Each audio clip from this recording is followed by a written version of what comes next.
Então a Bíblia nos conta, ele entrou num navio, um barco, no porto de Jaffa, ou Jope, ou no hebraico antigo, Yafo, para escapar da palavra de Deus até Tarsis, que pelos pesquisadores se fala da região das Estreitas de Gibraltar, ou seja, o fim do mundo conhecido até aquela época, porque naquela época ninguém conhecia a continente americana, e vocês e os norte-americanos, tudo que está lá no meio, ninguém conheceu aquela barreira que separa entre Japão e a Europa, uma coisa que só na época do século XVI, Columbus e tralá, pessoas do mundo ocidental começaram a entender que existe. Então, Jonas está navegando em direção, entre aspas, o fim do mundo, porque a palavra de Deus não vai chegar até lá. Mas já perto do porto, começa uma tempestade. E essa época não é época de tempestades, e os marinheiros, que são todos pagãos, naquela época está tudo cheio de pagãos. Entre parênteses, eu vou dizer para vocês que toda a história da Bíblia, na verdade, é uma história de conflito entre a religião monoteísta e religiões pagãs, no Antigo Testamento e no Novo, né? E a gente vai falar muito sobre isso ainda. Mas, em modo geral, os marinheiros pagãos, né? Cada um começa a orar para o seu próprio Deus para acalmar a tempestade. Nada acontece. Aí o que eles fazem? Fazem um sorteio. O sorteio cai naquele passageiro dormindo, Jonas, acordando ele. Quem é você? O que você está fazendo aqui? E Jonas, de boa educação, fala para eles, olha, na verdade parece que eu sou o culpado, eu sou hebreu, eu estou fugindo da palavra do meu Deus, mas se vocês querem acalmar a tempestade, me jogam fora do barco. Pensando, eles vão fazer isso, né? Eu sou passageiro, eu paguei o ingresso, entrar, né? Sem pensar duas vezes, tiraram ele na água, jogaram ele na água. Aí veio aquele peixe grande e engoliu Jonas. Não é Leviatã, palavra conhecida pela Bíblia, é um peixe grande, olha. Um peixe grande, sabe que a baleia nem é peixe. Não, é um pedaço. É um mamífero. É um mamífero. E tão grande que não consegue engolir coisas maiores desse tamanho. Então, não há lógica. Pode ser um cachalote. Quando... mas cachalote provavelmente a história de a Bíblia escolhendo dizer que essa não é baleia, não é nenhum tipo de baleia. O que é? Não sabemos. Peixe grande. Jonas fica lá 3 dias, 3 noites, orando. No terceiro dia, né, Deus dá a palavra. O peixe, entre aspas, vomita Jonas, que nada para a praia, espero que troca roupa, e vai lá em Nínive para criticar as pessoas como Deus pediu. Quando Jesus aqui estava, não sei se aqui especificamente, mas na Terra Santa, e criticou as pessoas que só querem ver milagres e sinais, ele fala, vocês não vão receber nenhum sinal fora do sinal de Jonas, quer dizer, Jesus indica, né, aqueles 3 dias e 3 noites, e fala, aqui tem uma pessoa mais importante ou maior que Jonas. E olha só, depois da ascensão de Jesus, sai daqui Pedro para converter em cristianismo o primeiro pagão, né, o centurião romano chamando Cornélio, em Cesareia Marítima, que nos vamos visitar amanhã. Ou seja, amanhã a gente vai seguir os passos de Pedro, né? Daqui de Jope ou Jaffa fica nosso hotel, indo para o norte, mais para o norte fica Cesareia. Graças a Deus a gente não vai caminhando como ele caminhou, a gente vai de ônibus com summer, ar-condicionado e tal, mas na verdade a gente vai seguir os passos de Cornélio, de Pedro para encontrar com Cornélio. E na verdade, de novo, a palavra de Deus sai por um mensageiro daqui de Jope para tal lugar, para convencer pessoas que não seguem o caminho de Deus, seguir o caminho de Deus. Dá para entender? Posso fazer só um parênteses? Por favor. Ô, gente, só uma... Eu vou depois falar muito do que eles estão passando. Eu vou falar 2 minutinhos aqui. Quando nós estivermos no hotel, eu vou falar um pouco mais sobre essa questão de Jonas. Mas o capricho de Deus é o seguinte. Jonas, ele não queria pregar aos ninivitas porque a Síria era um império que destruía todos. Eles eram pagãos e eram extremamente maus. Jonas, mesmo sem querer, foi instrumento de conversão, porque em todo o navio eles se converteram. O texto diz que eles adoraram a Deus, depois de terem lançado. Muitos anos mais tarde, existe um outro Jonas, porque Pedro, o nome dele era Simão Bar Jonas. Simão, filho de Jonas. Um outro Jonas sendo chamado para pregar o evangelho e não queria. Porque ele também, como judeu, ele tinha preconceito com os gentios. Então Deus dá aquela visão, e do mesmo jeito que o Jonas do Velho Testamento está olhando para o mar, Pedro está em cima da casa de Simão, o curtidor, que nós vamos passar, olhando para o mar, onde ele tem um êxtase, e ali ele vê a imagem do lençol com animais impuros, e Deus manda ele comer. E ele disse que não vai comer, porque ele sempre foi um judeu, né, que só come comida caché. E vocês sabem que depois disso, ele então recebe a visita de dois homens que vão levar também a Cesareia. E ele, diferentemente do que aconteceu em Samaria, onde eles impuseram as mãos e as pessoas receberam o Espírito Santo, só pregando o Evangelho, eles foram cheios do Espírito Santo. Então, Deus, da mesma maneira que usou Jonas, contra a vontade dele, não só para converter as pessoas do navio e depois da cidade de Nínive inteirinha, Deus também usou Pedro a contragosto para ser o primeiro portador da mensagem para os gentios que se converteram lá. Então vamos lá.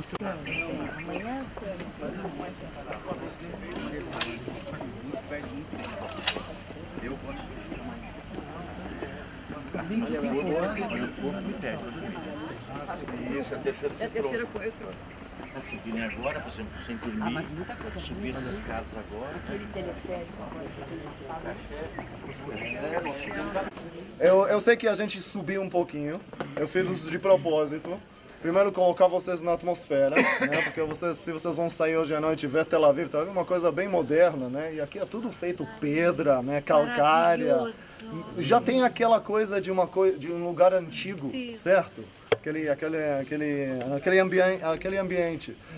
Agora, aqui moram artistas. É uma colônia de artistas. Até os anos 50, esse lugar aqui era abandonado, feio, né? Pessoas drogadas, crime e tal.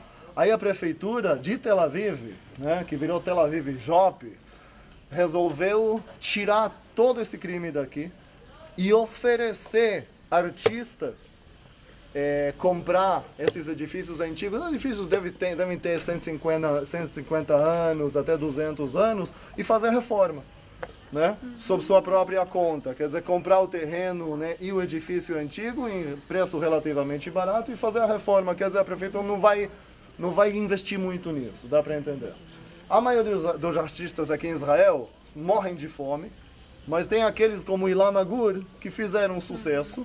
Assim que eles começaram a comprar esses edifícios antigos aqui, fazer a reforma, e por isso esse lugar é muito assim limpo, tranquilo, muito diferente que o resto de Jope, que é como qualquer outra cidade que existe aqui em Israel, né? É uma ilha, vamos dizer, de antiguidade no meio de Jope.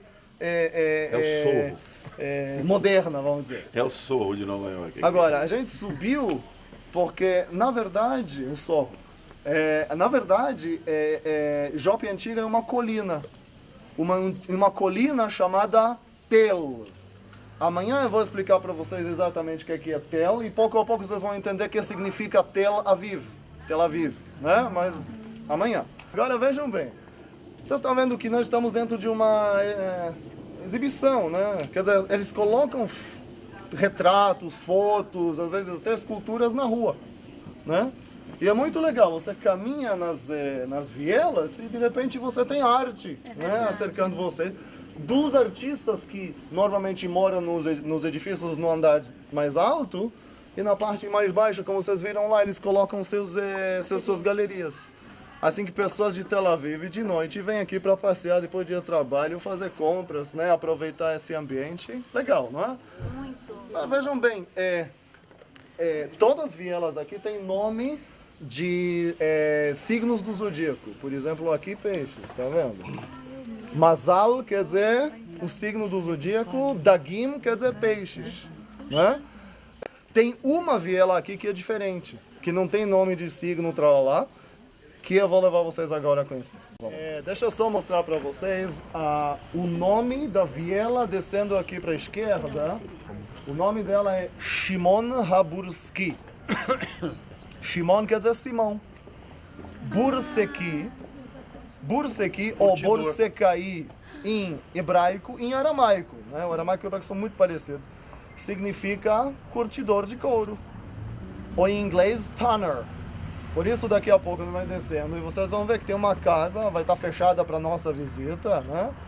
Mas vai estar escrito em cima da porta dela House of Simon the Tanner, casa de Simão o curtidor em inglês. Então essa é a única viela que sai do tema geral, porque fala, a casa de Simão o curtidor. Para dizer para vocês que é a casa de Simão o curtidor de verdade, claro que não, porque todos os edifícios ao redor não são do tempo de Jesus. São bem mais recentes e ainda muito mais antigos que a cidade moderna de Tel Aviv, por exemplo. Mas o fato que a casa, né, que existe aqui hoje, que está na ladeira em direção, quando vocês vão começar a descer, vocês vão ver na viela que dá para ver um farol. O farol, onde você encontra um farol? Em Porto, né, num golfo ou qualquer lugar que vem navios e barcos, certo? Até 1929, praticamente, a porta principal da Terra Santa era o porto pequenininho que tem aqui embaixo, porque ainda não existia aeroporto. No momento que os britânicos que mandavam aqui construíram um porto de Haifa e depois vem um aeroporto e tal, aí esse porto de Jaffa, o Jope, perdeu sua importância.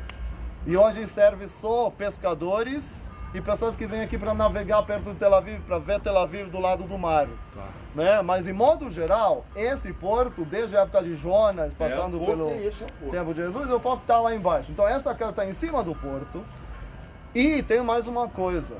Né? A casa é a casa de uma família chamada Zacariano, que a função deles é ativar o farol.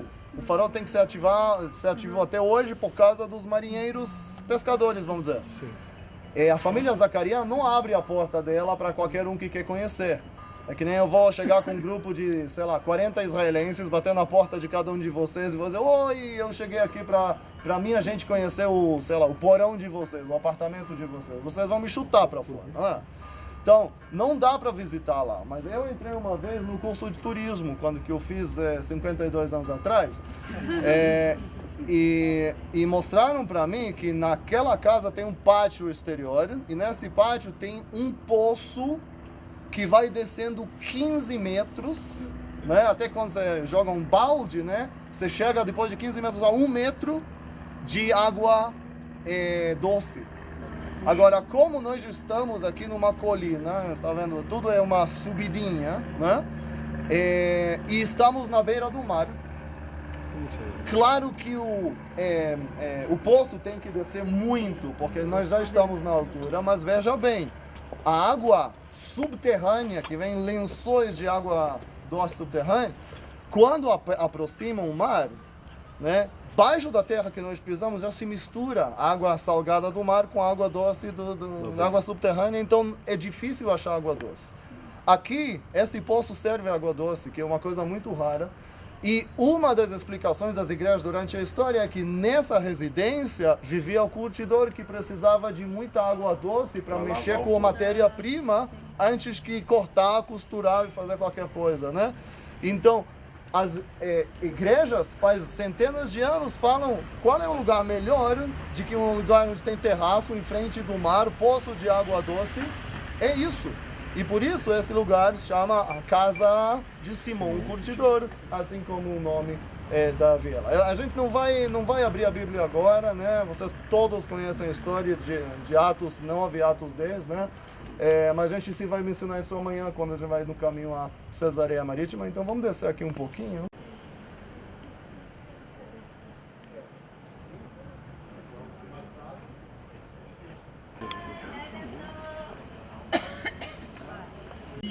É o seguinte, vocês estão vendo, nós estamos topograficamente numa colina.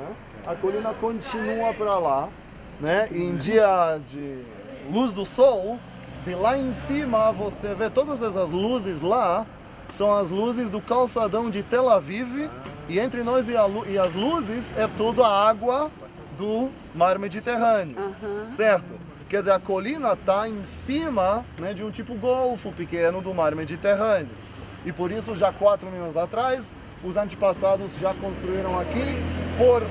Tem porto ali, tem colina, quer dizer, lugar que dá vantagem estratégica. No outro lado tem terras férteis, então dá para cultivar agricultura. Essa cidade existe aqui faz anos por causa dessas vantagens. Tel Aviv, a cidade metropolitana de Israel hoje, né, 103 anos atrás, era dunas de areia. Não tinha nada, mas a cidade cresceu muito, engoliu Jaffa e agora a prefeitura é a mesma. Eu parei aqui não por causa da igreja católica, chamada São Pedro, em respeito à visão de Pedro, mas em todo lugar tem Napoleão Bonaparte aqui espalhado, não sei se vocês prestaram atenção, né? Segurando na mão uma placa dizendo Historical Site, um lugar histórico. Napoleão Bonaparte mesmo veio aqui em 1799, porque esse mar, que amanhã vocês vão acordar e vão vê-lo direitinho, é o Mediterrâneo que vocês pousaram acima dele, né, quando vocês chegaram na Terra Santa, esse mar, os romanos no tempo de Jesus chamaram Mare Nostrum, o Mar Nosso. Por quê? Porque o império deles chegou até o sul da Europa, mas até o norte da África, acercando toda essa banheira enorme chamada o Mediterrâneo. Napoleão Bonaparte, 1800 anos depois, queria fazer a mesma coisa. Então ele navegou da França a Egito, conquistou o Egito. Entre parênteses, eu vou dizer para vocês que roubou um montão de coisa de lá, por isso vocês vão hoje em Paris, vocês vão ver obeliscos faraônicos. O que eles estão fazendo lá? Os faraônicos nunca chegaram até lá. É o Napoleão Bonaparte que levou. Até em Roma tem. Até em Roma tem, tudo bem, mas a gente está falando de Napoleão agora, né? E esse Napoleão, do Egito, pelo litoral do Mediterrâneo, passando pela faixa de Gaza, chegando aqui, queria chegar até o norte do país, né? Conquistar toda essa terra. Chegar até Líbano, que é o nosso vizinho do norte, conquistar o Líbano, e acima do Líbano já é Turquia. E vocês sabem que Istambul já é dividido entre Ásia e Europa. Ou seja, subindo até Istambul, dobrando à esquerda, para chegar de volta na Europa, acercar todo o Mediterrâneo e dizer Mare Nostrum sobre esse mar para ele também. Quando ele chegou aqui, a cidade ainda era amuralhada. Lembra o começo da explicação que tinha muralha aqui? Demorou 3 a 4 dias para os soldados dele de engenharia combatente, né, escavar abaixo de um pedacinho da muralha até chegar no alicerce, né? Aí a muralha caiu. Aí os soldados franceses estavam correndo para dentro, eles atacaram os defensores turcos otomanos naquela época, mataram muita gente, né? A gente tem provas históricas, né, que pessoas que estavam aqui descreveram que o sangue correu nas ruas como rios. Estupraram mulheres, mataram crianças, tudo que vocês podem imaginar. Mas o que o Assad está fazendo na Síria hoje, né? Quer dizer, Napoleão Bonaparte só fez dano nessa cidade. Ele continuou pelo litoral até uma outra cidade chamada São João de Acre, que fica perto do Monte Carmelo, que vocês vão conhecer amanhã. E lá ele parou. Ele não conseguiu conquistar e começou a voltou para o Egito e não realizou esse sonho dele, né? Mas aqui ele conquistou e fez uma coisa muito ruim para a cidade. Ainda assim, quando as pessoas pensando, né, nesse país, nesse lugar, como vai virar um lugar histórico que todo mundo vai gostar, pensaram, quem é uma personagem histórica conhecida que tem alguma coisa a ver com a cidade? Ah, Napoleão, então vamos colocar Napoleão.